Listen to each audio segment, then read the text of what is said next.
Hi everyone, welcome back to another Realty Tuesday. Today we're spilling the tea on ways to improve your mortgage interest rate.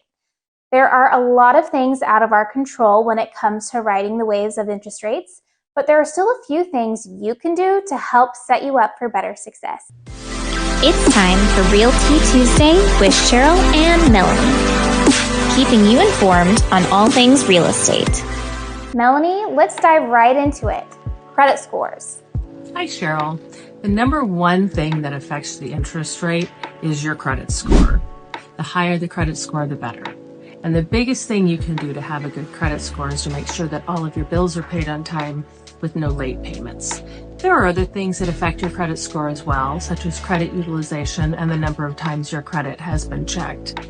This is definitely a topic we should dive into deeper at another time because creating a good credit score is not easy, and some of the things that you need to do to have good credit are counterintuitive.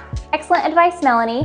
Another thing to consider is saving up or using your current equity for a larger down payment to power your move. Melanie, can you tell us more about this and how much someone should plan on using for a down payment for it to actually affect their interest rate? You're right, Cheryl. The amount of money that you're putting down does affect the interest rate, especially if you're applying for a conventional loan. You have the ability to put down a large amount of money. The ideal amount is 25% or more.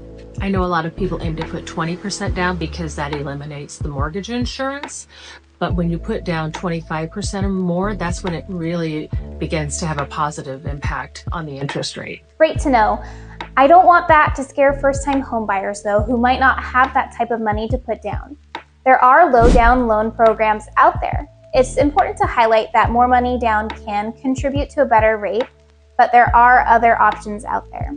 Which brings us perfectly into the topic of loan programs. What should viewers keep in mind when exploring these? There are a lot of loan programs available, and honestly, it's very rare to see a first-time home buyer getting a conventional loan with a large down payment. We live in an area with a very heavy military presence, so if you have VA entitlement, I would definitely encourage you to look at VA financing as an option.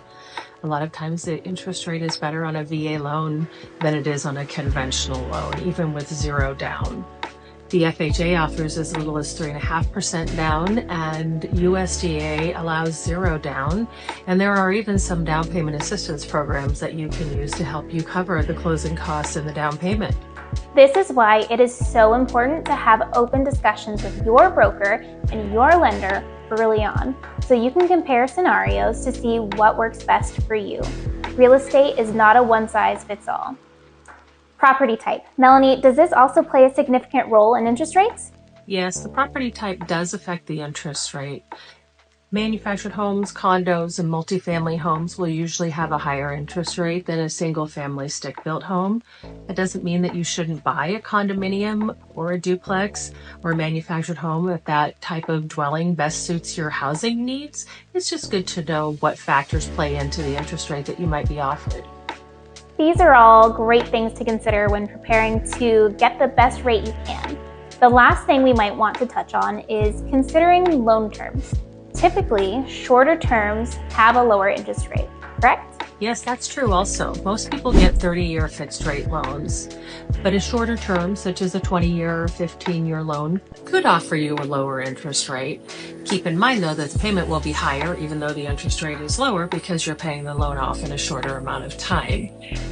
Another option could be an adjustable rate mortgage to get a lower interest rate, but keep in mind that it's called an adjustable rate mortgage because the rate is not fixed and it could go up. So if you want to explore that as an option, make sure you ask a lot of questions and understand how much, how often, and when the rate can adjust. Great insights, Melanie. Thank you guys all for joining us today. Be sure to stay tuned as we're unraveling mortgage interest rates all through January. Next week, we will discuss buying down your rate.